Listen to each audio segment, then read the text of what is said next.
Hey everyone, this is Tim from YourSixTech. Today in this video, I'm going to show you how to change the store country or the region on Steam when you're just using it on the PC. So if you want to get a different store, what we can do is go up to the top here, go to Steam, and go to Settings, and then let's go to where it says Account Details. And it's going to load this page, steampowered.com/account. And then we can scroll on down under here and you can see country. Mine is set to the United States. If you have moved to a different country, you may be able to update your Steam wallet and how you view the Steam store. So you can just simply come to this section and go to Update Store Country.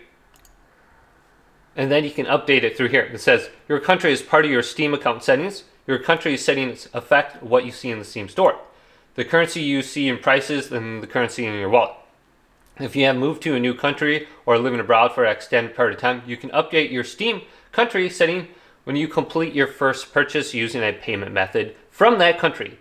If your location differs from the current Steam account store country settings, you'll have an option to change your store region while you view your cart as you complete your purchase.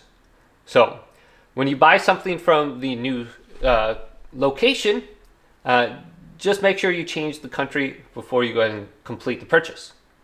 So it says you can update your Steam country setting when you complete your first purchase using a payment method from that country. So it looks like you'll have to get like a credit card or some sort of like maybe just a quick purchase like Visa card or something like that with cash on it from that country.